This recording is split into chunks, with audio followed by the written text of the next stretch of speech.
Good afternoon, Kickapoogians and others out there. If you are hanging around the outside, come on and move in. My name is Theresa Marquez. I'm the Chief Marketing Executive for Crop Co-op.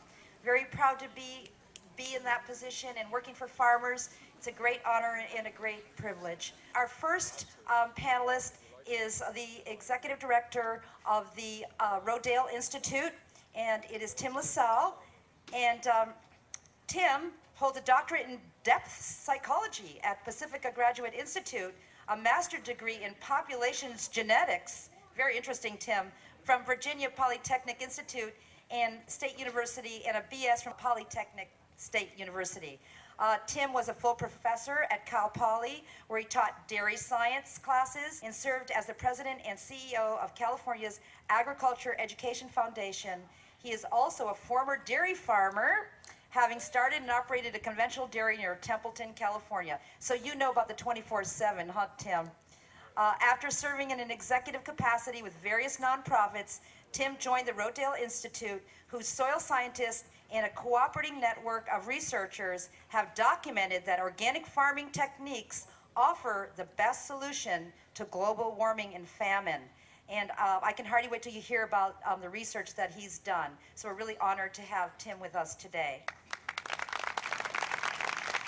Our second panelist is Ken Cook. Ken, did you say you were a president, didn't you, of the Environmental Working Group?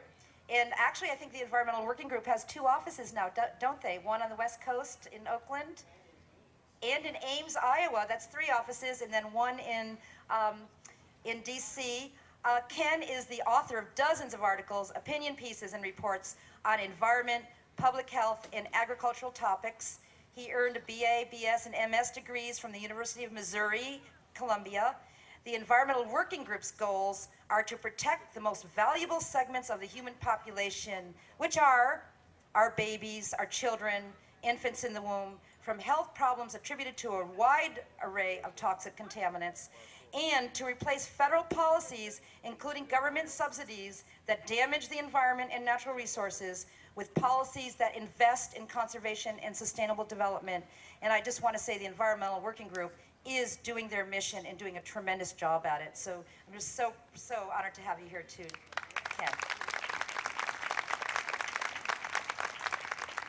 Our fourth panelist today is Ronnie Cummins, the Executive Director of the Organic Consumers OCA. Ronnie has spent a lifetime as a professional activist. In fact, actually, I'm not going to forget this, Ronnie. Last time I saw him, I was talking about food vigilantes, and he stood up and he said, "I'm one." Since getting his start in anti-war activism in 1967, he has dabbled in the human rights, anti-nuclear, labor, consumer, and sustainable agricultural movements. Before joining the OCA, Ronnie was director of Jeremy Rifkin's Beyond Beef and Pure Food campaigns. In addition to authoring books on Central American culture, Ronnie is also co-author of Genetically Engineered Foods, a self-defense guide for consumers. The OCA is an online and grassroots nonprofit public interest organization campaigning for health, justice, and sustainability. The OCA deals with crucial issues of food safety, industrial agriculture, genetic engineering, children's health, corporate accountability, fair trade, environmental sustainability, and other key topics. Our fifth panelist, Genya Erling, University of Wisconsin, Madison, founder of the University of Madison Slow Food Chapter. Yay! Genya Erling is a graduate student in the Nelson Institute of Environmental Studies at the University of Wisconsin-Madison, where she studies urban agriculture and sustainable food systems. She recently founded Slow Food UW, a student group working to change food systems at the university, one meal at a time.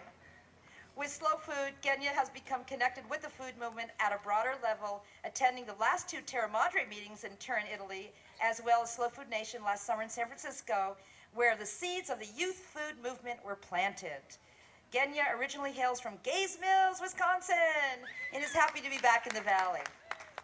And our last panelist today, and welcome Genya, and we're so happy to have you, is a surprise visitor, and it's our own Congressman Ron Kind. I will say this for Ron.